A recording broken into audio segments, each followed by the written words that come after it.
and welcome to Grand Final History.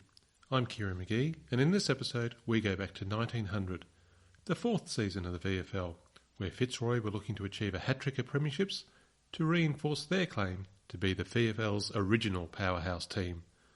The year 1900 was seen as the end of the 19th century.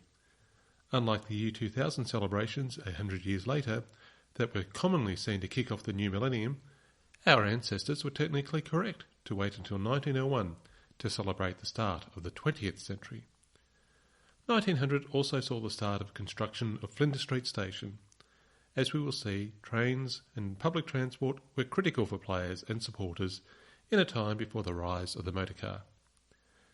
And on the 5th of July, following all of the work and referendums in each colony over the previous few years, the Commonwealth of Australia Constitution Act UK was passed in London. Britain had given their permission for Australia to be a country, albeit still closely tied to the British Empire. 1900 also saw the second modern Olympic Games held in Paris. Curiously, the modern Olympics and the VFL or AFL are almost the same age, though only one has been successful in gaining worldwide attention. A VFL player, Dave Strickland from St Kilda, won the Stalwart gift. Strickland would also become the father of Olympic champion Shirley Strickland. Dave was unable to compete at the 1900 Olympic Games because he lacked the money to fund a trip to Paris. Instead, he directed his efforts to Victoria's Stalwart gift and won the race. If we look at what people were saying about the VFL in early 1900, it was the structure of the VFL season and the process for deciding the premiership that continued to be criticised in the press and raised at VFL meetings. The fact that South Melbourne had made the playoff for premiership in the previous season, when finishing 6th out of 8 teams, did not sit well with many observers and participants of the VFL. In March, the Argus reported on a VFL meeting where South Melbourne proposed that the premiership be awarded at the end of 14 home and away rounds. Then, a second competition for a charity cup, or whatever name could be decided, could be played. This was criticised at the meeting as it would create 2 premierships per season, and besides, the current system was working well.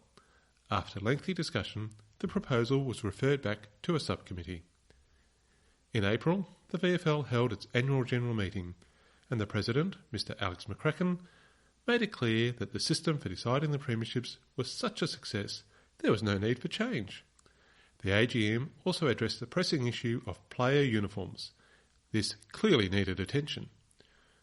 It should be forcibly brought under the notice of clubs' executives the fact that many players go onto the field not clad in the proper uniform.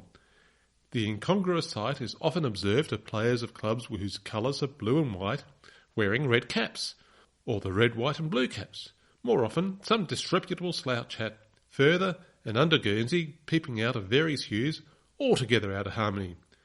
Your committee would earnestly recommend that steps be taken to have the law changed in respect of proper uniforms being strictly carried out. Despite the VFL's official position, there continued to be calls in the press for alternate options for deciding the premiership. For example, Markwell and the Australasian proposed that after the end of the home and away season, the top 4 teams would play out the finals process to decide the premiership. However, to maintain interest and revenue for the other clubs, the top 4 VFA teams would play off against the bottom 4 VFL teams for a charity shield, with some of the proceeds going to selected charities. While this proposal did not succeed, I am sure that Markwell would be pleased to see that some of his other proposals, such as a call for stricter application of the deliberate out-of-bounds rule, has eventually been implemented. Any suggestion that umpires do not allow themselves to be hoodwinked into playing free kicks to players that throw up his arms and executes a ludicrously dramatic fall is applicable now over 120 years after he made the case. There are many common themes within the early years of the VFL and today's modern game.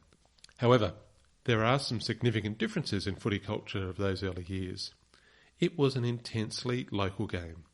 Unlike today, where players are recruited from across the nation and games played in every state and territory, and even overseas. In the VFL's early years, teams got most of their players from their suburb or adjoining suburbs. Players and supporters generally either walked or used public transport to get to the games. Fitness and training were not the priority that they are now. games were played in a more stop-start fashion, and once a team had a lead, they often went defensive, concentrating on keeping the ball in a non-scoring pocket or moving it out of bounds. Low scores were also due to the grounds being muddy and in a poor state. Without the modern drainage and other advantages, the suburban grounds of the time could be a quagmire for much of the season. There would even be postponement of one round in season 1900 due to the poor condition of the grounds. The VFL was supposed to be an amateur competition at this stage, with player payments not being approved to 1911. Follower, writing in the Leader at the start of the 1900 season, pointed out that the players playing for the love of the game, rather than money, had seen an improvement in the tone of the game. But he made it clear that this was due to clubs not having funds due to low gate takings compared to previous years. It would seem that the economic downturn and the collapse of the banks and businesses of the late 1890s was still having a dampening effect on club finances. As Follower said, "It is merely good coming out of evil." He could see that the clubs would likely return to paying money and the problems that this would cause if club finances allowed it. Given the number of times that VFL clubs teetered on or fell into insolvency in subsequent decades, Leader clearly knew something of the type of people that would go into club management. Women were also attending football games in those early years. Some reports say that women and men would sit in different sections, women and children closer to the fence or in a separate pavilion. Collingwood opened a separate pavilion for women who made up 1/3 of their membership base. It was a cheap £80 shed, but it kept the women dry and helped build the membership base. It is worth noting, though, that when you do look at photos of these early games, there seems to be plenty of women sitting with the men. Season 1900 would open on Saturday the 5th of May. So far, in the 3 completed seasons since the start of the VFL, St Kilda had not won a single match. Not in 48 games. But when the bell rang to end their round 1 clash with Melbourne, they had finally achieved a draw. Yet, in a forerunner of the Sirengate scandal of 2008, round 5, St Kilda versus Fremantle, where the umpires did not hear the siren at York Park, this 1900 season opener result was also to be overturned when the officials met during the week after the game. It was agreed by both teams and the umpire that a mark had been awarded to a Melbourne player after the bell rang to end the third quarter, and the point that Melbourne player kicked should not count to Melbourne's score. St Kilda were awarded their first win by 1 point over Melbourne. It would be their only victory for the entire season. Fitzroy were also defeated in round 1, going down to their bitter rivals Collingwood. However, the Maroons would go on to win 11 of the 14 home and away games to top the ladder and win the minor premiership. Round 3 games were postponed until the end of the home and away season because the grounds were too muddy. Round 5 saw the start of a struggle that would play out for the rest of the season, see threats of legal action and the potential forfeit of a sectional game, the resignation of club president and fines issued by the league. It all started when South Melbourne denied Geelong women members free admittance. Geelong reciprocated by refusing all visiting memberships free admission when South Melbourne visited Corio for the return game. The VFL said Geelong owed South Melbourne £6 1 shilling, which Geelong refused to pay. The VFL then fined Geelong an additional £20, which Geelong declared they would ignore. Geelong were talking up court action, claiming they were in the right. However, the league held firm, threatening to force Geelong to forfeit its sectional game. Eventually, Geelong's president McMullen resigned, South were paid the money owed to them, and the £20 fine was paid to the league. While the league had shown its authority over the clubs, the fine was actually refunded to Geelong at the September meeting of the VFL. This was also the first of many VFL seasons to be played during a time of war. The Boer War had begun in late 1899, and Victoria, along with other colonies, had rallied to the Empire and committed troops to the conflict. Several VFL players would serve, some losing their lives. As well as players joining the fight against the Boers, some journalists also travelled to South Africa. One of these was Donald MacDonald, who wrote under the nom de plume of Observer for the Argus. We will hear more about Observer in later episodes. In May, the relief of Mafeking ended a 7-month siege in the town of Mafeking held by the British, and this was celebrated with a special holiday on Wednesday, May 23rd, adjoining the scheduled Queen's birthday holiday of May 24th. Collingwood and Essendon played on May 23rd. Collingwood with Union Jacks sewn onto the back of their jumpers. The next day, being the Queen's birthday, saw Fitzroy players run out with a tricolour slash and rosettes on their jumper, but these were removed before the start of play. At each of the Queen's birthday games, the crowds gave 3 cheers and sang God Save the Queen. The dream of many spectators to be called up to play for their club came true for a couple of Essendon supporters in round 7 on the 9th of June. A spate of 9 injured players found Essendon desperate for numbers in their game against Collingwood. The club secretary, William Cribben, played his first game since 1896. Hugh Johns, an Essendon supporter through thick and thin, was plucked from the crowd and kicked 2 goals.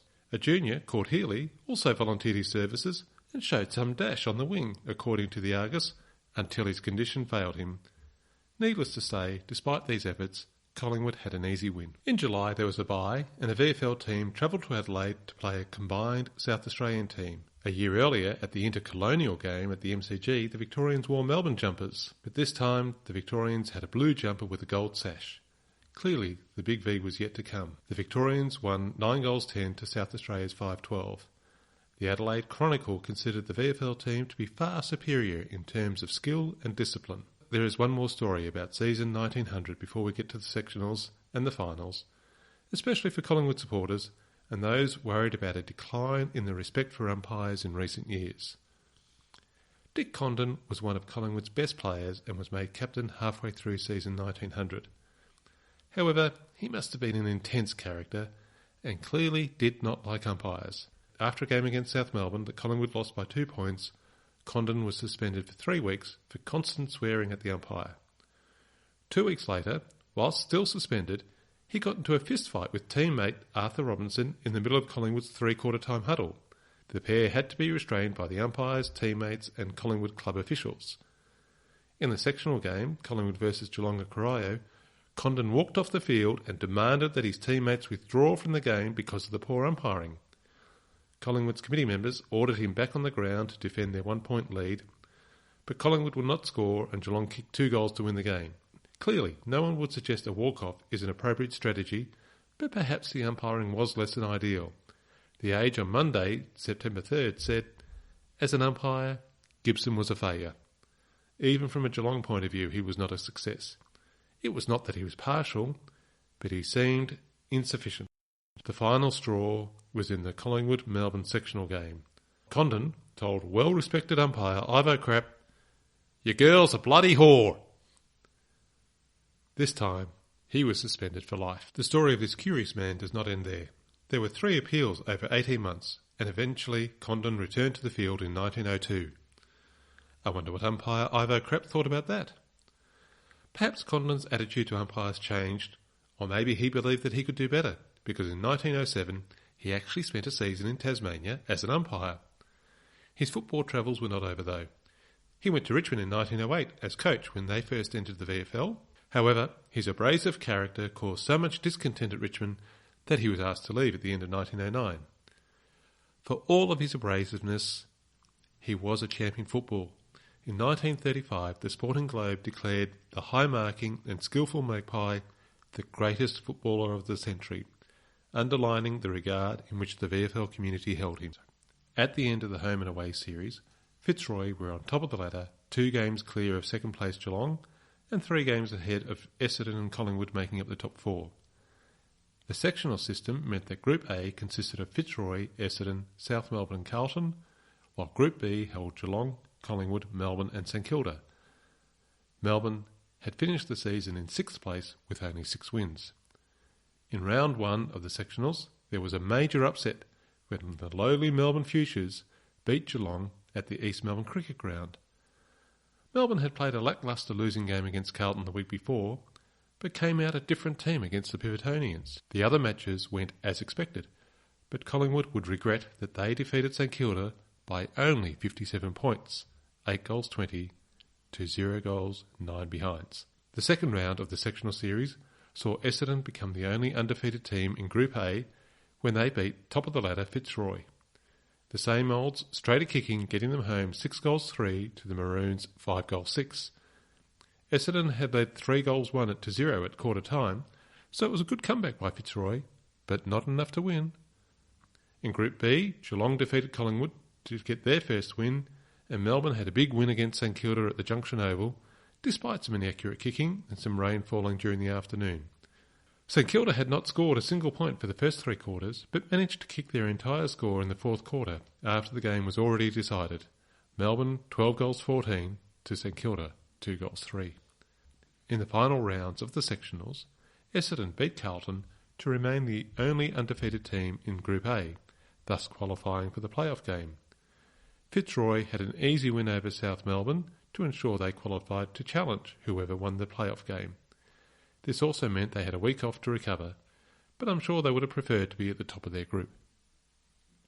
Things were more complex in Group B, where it was possible for Melbourne, Collingwood or Geelong to top the table. Geelong beat St Kilda, but unlike the previous sectional games, St Kilda was competitive. And while not beating Geelong, St Kilda helped shape the result because Geelong were not able to boost their percentage and could not pass Melbourne on the sectional ladder.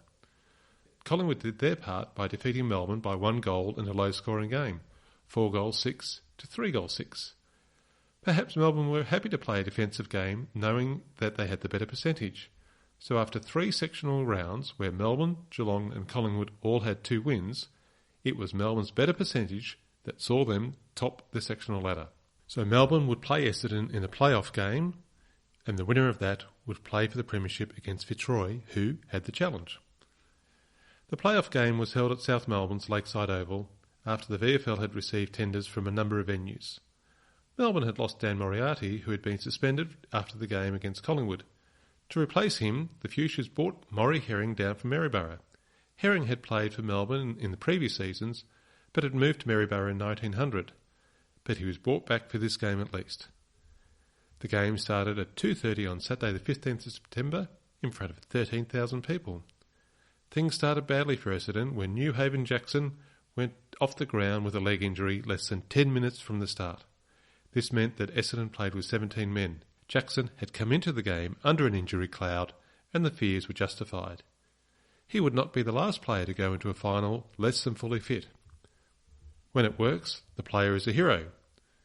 When it doesn't, everyone says, never select an injured player. Melbourne were the better team for most of the day, and Essendon did not help themselves with inaccurate kicking. However, Essendon had one more chance before the end of the last quarter. Towards the end of the game, Essendon were only 5 points behind, and Captain George Stuckey marked grandly close to the goal and turned round to take a shot. But he was so close to the goals he mistook where he was standing, confused the point post with the goal post, and kicked a point. The sportsman reported, when he noticed the error, he flung his arms about and tore his hair, and from the press box looked like a man who was saying words which are supposed to ease one's feelings under such circumstances. If you want to see how a player can mistake the points for the goals, check out YouTube to see Malcolm Blight, who was also playing as captain coach against Richmond at the MCG in round 14, 1981. He may have also said a few of the same words as George Stuckey to help ease one's feelings under such circumstances.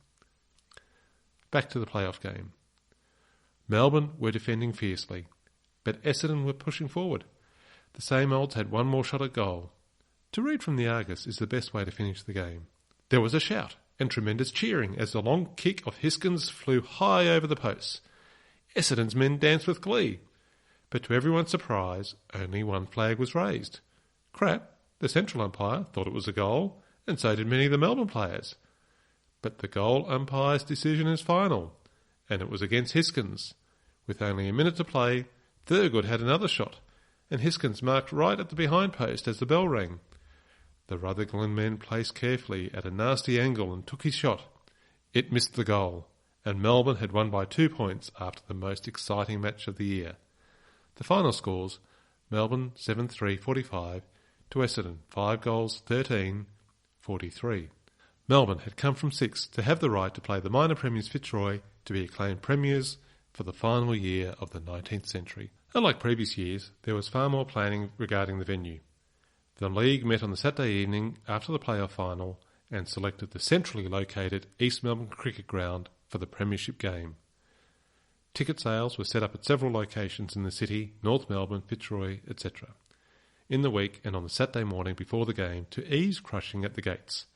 And here we have the first evidence of pre-game entertainment for a grand final match, kicking off a tradition that will have many highlights, if that's the right word, including Angry Anderson in a Batmobile at VFL Park and Meatloaf at the MCG. It all started way back in 1900 with a baseball match between South Melbourne and East Melbourne at 1 p.m, before the main game scheduled to start punctually at 3 p.m. The Geelong Committee decided to give their players a trip to Melbourne to witness the premiership, and a special train left Geelong at 1 p.m. to return shortly before midnight. A large number of lovers of football joined them. The umpire for this, as for the previous premiership matches, was the leading umpire of the day, Ivo Crap. Fitzroy was again led by Alex Sloane for the third premiership playoff in a row. He would end up playing 66 games from 1897 to 1902 and also played for Victoria against South Australia in 1900. Melbourne's captain was Dick Wardle, who played 64 games and scored 36 goals from 1897 to 1902, reported to be a daring and talented follower who could produce brilliant football even though inclined to hold on to the ball for too long. He also played for Victoria against South Australia in 1900. The grand final crowd was 20,181 people, which is more than 4% of the entire population of Melbourne at the time. In the first quarter, after some behinds had been scored by both teams, Lou Barker scored the first goal of the day for Fitzroy. The game was hard fought with high marking from both teams. Melbourne got their first goal after centre-half forward Jack Leith took a fine mark and kicked Trawley. Shortly afterwards, Fitzroy had another shot on goal, but Jeff Moriarty, who was playing a fine game at fullback, stopped it right in front of the goal. The ball was sent back to Melbourne's forward line, and Tommy Ryan pounced on the ball and, from Melbourne's forward pocket, got their second goal. The bell rang before Fitzroy could respond, and the quarter-time scores were 2-3 to 1-4 in Melbourne's favour. In the second quarter, Fitzroy started with an irresistible dash, and one of the leading players, Mick Grace, took a clever mark and scored the Maroons' second goal. An answering rally by Melbourne gave Fred McGuinness a chance, but he missed, only scoring a behind to level the scores. The remainder of the second quarter saw a flurry of behinds scored by both teams. When the half-time bell rang, the scoreboard read Melbourne 2-5, 17 points, trailing Fitzroy 2 goals, 7 behinds, 19 points. Despite finishing a long way ahead in the regular season, Fitzroy knew they had a fight on their hands for the premiership. The third quarter saw some of the best football for the season, but the honours were to Melbourne.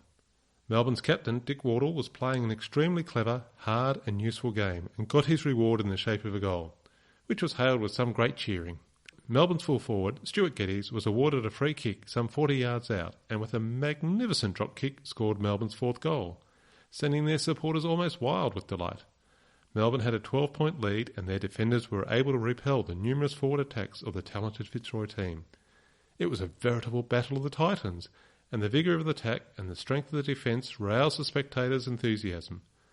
As reported by the Argus, from the cracked voice of the veteran to the stentorian tones of the man, and down again to the piping treble of the youngster, with here and there the dulcet tones of one of the softer sex, added to the changing expressions of exultation or dismay on the various faces as first one side and then the other prevailed.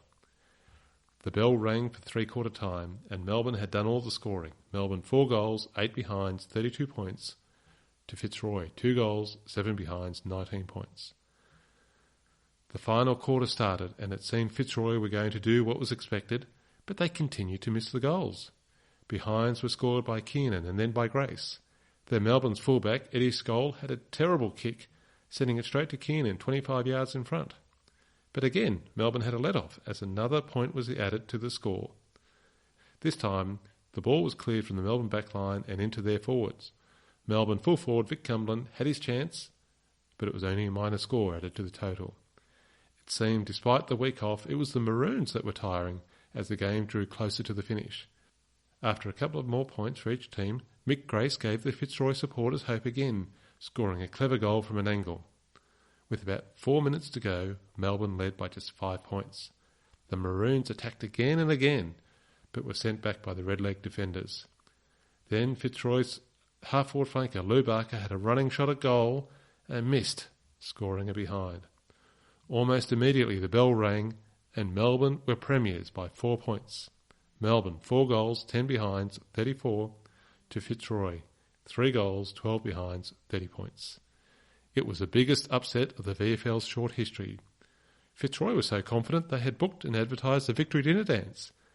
They had even organised special wagons decked out in team colours with Fitzroy Premiers 1900 on banners waiting outside the ground to carry the players to the dinner. Melbourne had their celebrations in the dressing rooms because they had not organised a thing.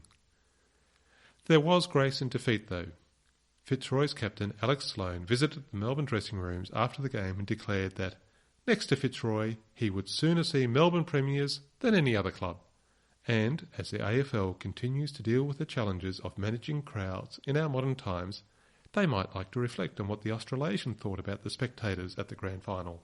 The play-off for the premiership was in every respect a triumph. It brought together the finest assemblage seen for many years, and the crowd, composed largely not of hoodlums and barrackers, but of the reputable and better class of citizens, had presented to them such an exposition of the game as must have filled them with satisfaction. It was a great occasion that marked a thorough revival of the public interest in football. And while the term grand final was not yet common, the Weekly Times almost got the term going in their review of the game. An exciting ending to the season, and this football year closed with what theatrical people call a grand rallying finale.